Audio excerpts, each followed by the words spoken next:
मेरे प्रिय छात्रों और छात्राओं, आशा करता हूं कि तुम सभी स्वस्थ एवं प्रसन्न होगे।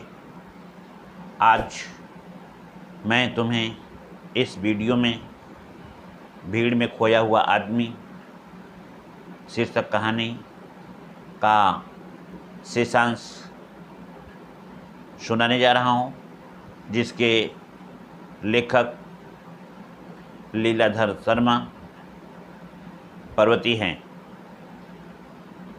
पिछले वीडियो में मैं तुम्हें इसके पहले की कथा बता चुका हूँ कि श्यामला कांत की पत्नी लेखक को जलपान लेकर के आती हैं।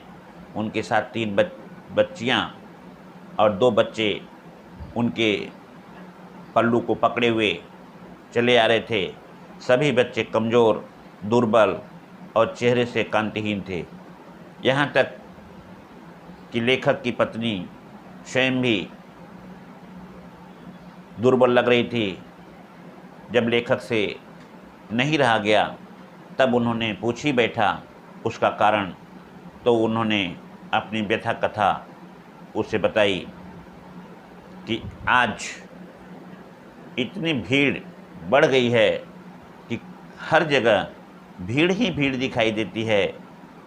कोई भी स्थान खाली नहीं है जहाँ पे किसी भी तरह का कार्य सुचारू ढंग से स्वतंत्रतापूर्वक संपन्न हो।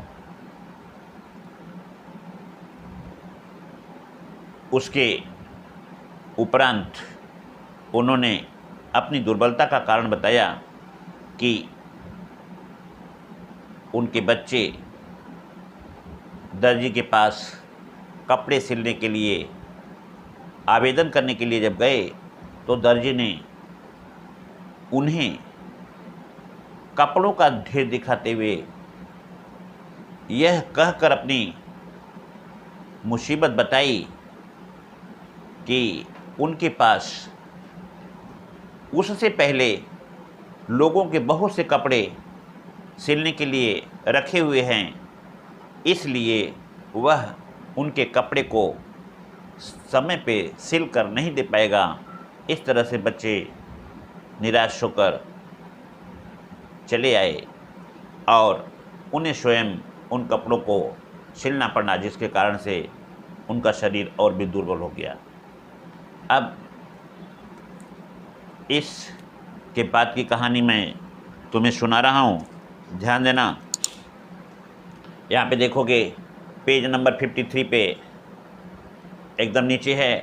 तभी बाहर से दूसरे बेटे सुमंत का हारा थका हुआ झुझलाया स्वर सुनाई दिया, माँ जल्दी से एक कप चाय बना दो, आज पूरा दिन राशन की दुकान पर चला गया।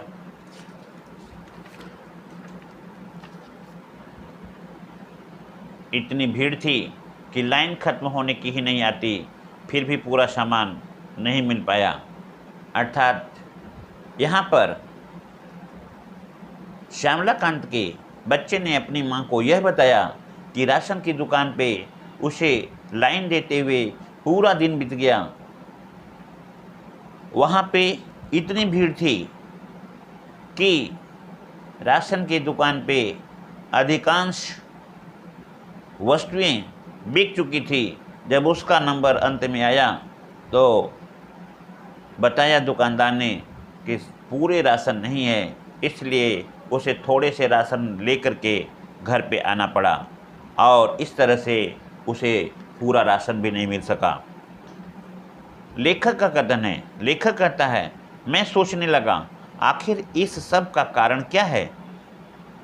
मोहल्ले में दुकानें हैं, मकान पहले से कहीं अधिक बन गए हैं, अच्छे मकान बने हैं, बड़े मकान बने हैं, अधिक से अधिक मकान बने हैं, रोजगार के अनेक रास्ते हैं,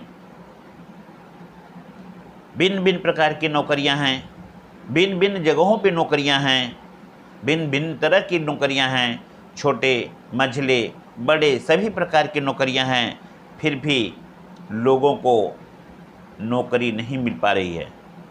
रेलगाड़ियों और बसों की संख्या पहले से भी कई गुनी बढ़ चुकी है। सड़कों का विस्तार हो चुका है, लेकिन फिर भी सड़कों पर भीड़ है। सड़कों पर गाड़ियां इतनी ज़्यादा है कि गाड़ियां भी सही ढंग से सुचारू रूप से नहीं चल पा रही हैं। फिर भी लोगों की भीड़ इतनी ज़्यादा है कि उन संसाधनों में, चाहे वह छोटी गाड़ी हो, चाहे बड़ी गाड़ी हो, बसें हों या रेलगाड़ियाँ हों, कहीं भी व्यक्ति को आराम से उठने और बैठने की जगह नहीं मिल पा रही है। यदि हम चिकित्सा सुविधाओं को देखें तो हर शहर में चिकित्सा सुविधा उपलब्ध है, चाहे वह प्राइवेट हो चाहे सरकारी हो।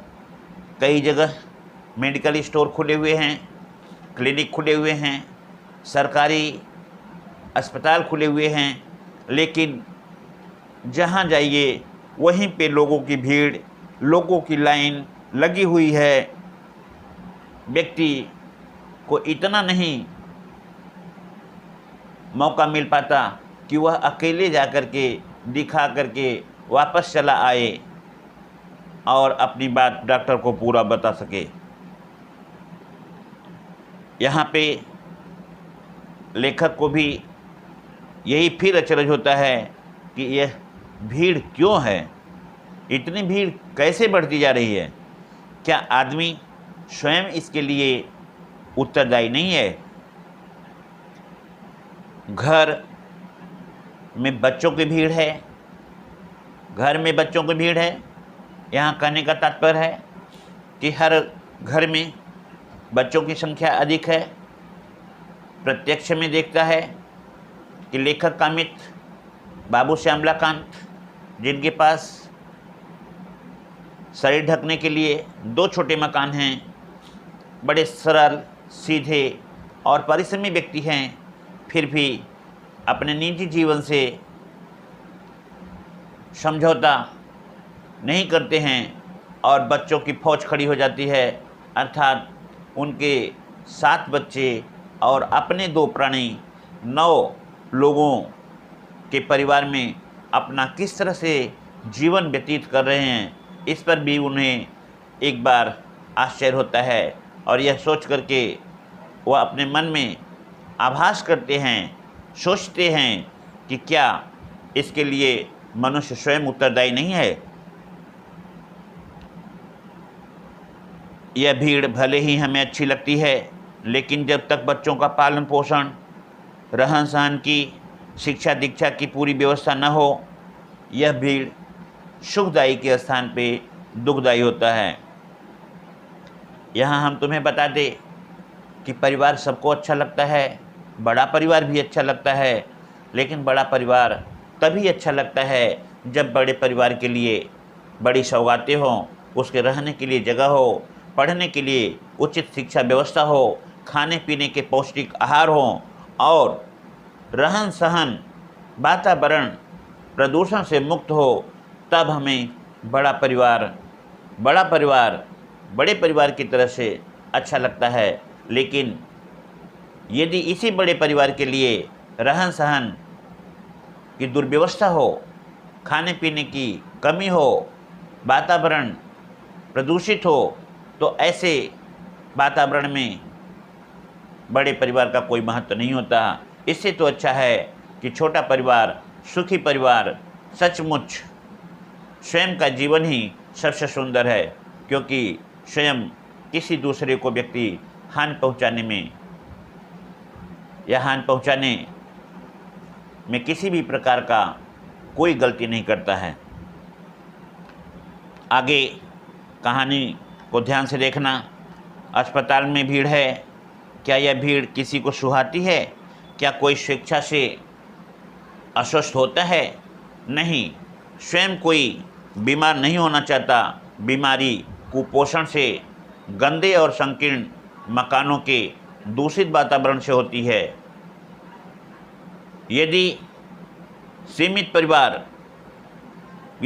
परिवार हो, स्वच्छ जलवायु हो, और खाने के लिए भरपूर भोजन सामग्री हो तो बीमारी से बचा जा सकता है। रेल बस भीड़ का कारण भी बढ़ती हुई जनसंख्या है। देश के अनुशासन का दुष्प्रभाव पड़ता है। सड़क पर दुर्घटनाएं होती हैं। सार्वजनिक स्थानों पर नियम और व्यवस्था का पालन नहीं हो पाता है। जिस काम के लिए आदमी दफ्तर, कचहरी, अस्पताल, स्टेशन आदि स्थानों पर जाता है, समय, शक्ति और धन व्यय करने के बाद भी वह अपने कार्य को सिद्ध नहीं कर पाता। यह सब भीड़ की वजह से होती है। भीड़ में खोया आदमी शायद यह तो समझ ही जाता है कि यह बढ़ती हुई जनसंख्या का परिणाम है। मुझे अपने मित्र श्यामलाकांत को अब इस भीड़ का रहस्य बताने की आवश्यकता नहीं है, क्योंकि वह इस भीड़ के विषय में स्वयं समझ चुके कि परिवार बढ़ाने से किन किन परिस्थितियों से गुजरना पड़ता है, परिवार बढ़ने से किन किन रोगों से ग्रस्त होना पड़ता है, किन किन मुसीबतों से उन्हें सामना करना पड़ता है। रहन सहन, खान पान, कुपोषण, रोगग्रस्त जीवन, सामाजिक स्तर का नीचे गिरना, इन सभी मुसीबतों का सामना व्यक्ति को स्वयं करना पड़ता है। इस तरह वह समझते हैं कि व्यक्ति इस प्रकार के विपत्ति को स्वयं का जन्मदाता होता है। ऐसा लगता है यदि समय रहते हमारा देश अब भी नहीं चेता तो श्यामला बाबू की तरह से परिवार बढ़ाता गया तो वह दिन दूर नहीं जब वह स्वयं इस भीड़ में और इससे पैदा होने वाले समस्याओं में पूरी तरह से खो जाएगा। ध्यान देने की बात है, इस भीड़ को बढ़ाने के लिए या जनसंख्या वृद्धि का कारण क्या हो सकता है, मैं अपनी तरफ से तुमको थोड़ा सा बताना चाहता हूँ। जनसंख्या वृद्धि का मुख्य कारण जलवायु, रहन सहन, कुपोषण, गरीबी, अशिक्षा, संयुक्त परिवार, यह सभी कारण जनसंख्या वृद्धि के लिए उत्तरदायी होते हैं। गरीबी इसमें मुख्य कारण होता है जनसंख्या वृद्धि का, क्योंकि गरीब परिवार यह सोचता है कि उनके परिवार में लोगों की संख्या जितनी अधिक होगी वे लोग अधिक से अधिक स्थानों पे जा करके मांग जांच करके, यहाँ मांग जांच करने का मतलब भीख मांगना, छोटा से छोटा काम करके अपने लिए अधिक से अधिक धन को उत्पन्न कर सकते हैं। अशिक्षा जहाँ लोग शिक्षित नहीं रहते हैं, वे लोग, अशिक्षित लोग के कहने का मतलब है जब माता पिता अशिक्षित रहते हैं तो ऐसे लोग यह सोचते हैं उनके बच्चों को तो पढ़ाना लिखाना नहीं है, इस तरह से बच्चे 2 के बदले 4 भी होते हैं तो कोई फ़र्क नहीं पड़ने वाला है, क्योंकि वे बच्चे कुछ न कुछ अवश्य ही करके कमा करके लाएंगे और उनके जीवन को अच्छी तरह से बिताने में, खाने पीने में, सामग्रियों को जुटाने में सहयोग करेंगे, इसलिए वह अपने परिवार को बढ़ाते जाते हैं। कुछ संयुक्त परिवार भी होता है, इसका उत्तरदायित्व उन पर भी आता है, क्योंकि संयुक्त परिवार में देखभाल करने वाले उनके अन्य लोग होते हैं, इसलिए नवयुवक नवयुवतियाँ यह सोचती है कि बच्चा तो हो गया है, उसके माता पिता, उसके दादा दादी सभी लोग देख रहे हैं, इस तरह से उनके परिवार में बच्चों की संख्या बढ़ती जाती है और अंत में वही बच्चे इस भीड़ का, जनसंख्या वृद्धि का कारण बन जाता है, जो अपने लिए ही नहीं बल्कि दूसरों के लिए दुखदायी हो जाता है। इस तरह से यदि हम सोचें कि इस जनसंख्या वृद्धि को कम करना है, जनसंख्या वृद्धि से हमें बचना है, तो हमें इन सभी बातों पे ध्यान देना पड़ेगा कि हम शिक्षित हो, हम पढ़ें और हम बढ़ें। शिक्षा पे विस्तार करना होगा, शिक्षा पे ध्यान देना होगा। गरीबी को दूर करने के लिए हमें सीमित परिवार रखना पड़ेगा। शिक्षा के बढ़ावा के साथ साथ हमें रोजगार के अवसर में भी आत्मनिर्भर होना पड़ेगा। कोई ज़रूरी नहीं कि हम सरकारी नौकरी ही खोजें। हम अपने लिए, जैसा कि आज देश के प्रधानमंत्री स्वयं कह रहे हैं कि हमें आत्मनिर्भर होना चाहिए, भारत को आत्मनिर्भर बनना चाहिए। यहाँ पे भारत को आत्मनिर्भर बनने का मतलब प्रत्येक व्यक्ति को अपनी जिम्मेदारी को समझ करके कुछ न कुछ छोटे बड़े सभी प्रकार के कार्य को करने के लिए स्वतंत्र हो रह करके अपनी जिम्मेदारी को निभानी चाहिए। इस तरह से यदि हम शिक्षा पे ध्यान देंगे, शिक्षा को बढ़ाएंगे, यह सोचेंगे सब पढ़े सब बढ़े, समाज में सबका अस्तित्व है, सभी बराबर हैं, यदि समाज के प्रत्येक प्राणी की उन्नति होगी तो देश की उन्नति होगी। इस तरह से हम परिवार नियोजन को अपनाएं, सीमित परिवार रखें, तो हम इस भीड़ से बच सकते हैं। नहीं तो फिर वही लेखक के मित्र बाबू श्यामलाकांत की हाल होगी कि परिवार तो बढ़ जाएगा लेकिन रहने के लिए न तो अच्छे घर मिलेंगे, न खाने के लिए पूरे राशन मिल पाएंगे, और न ही उन्हें अच्छे वातावरण का सौगात मिलेगा। तो बच्चों, ध्यान देना, हमें भी अपने भविष्य में इन सभी बातों पर ध्यान देना पड़ेगा। जनसंख्या वृद्धि को किस तरह से, किस स्तर पे नीचे गिराना है, नीचे लाना है, परिवार नियोजन कराना है। परिवार नियोजित हो, परिवार छोटा हो, तो जनसंख्या वृद्धि पर हम अंकुश लगा सकते हैं।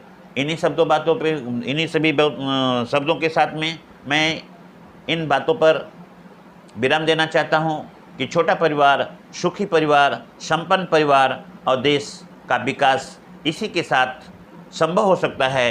तो फिर तुम लोगों को धन्यवाद देते हुए मैं इस कहानी का अंत यहीं पे करता हूं, और तुम लोगों से आशा करता हूं कि तुम सभी लोग बातों पे ध्यान दोगे और भविष्य में छोटे परिवार की कल्पना करते हुए भारत की उन्नति में अपना पूरा सहयोग दोगे। धन्यवाद।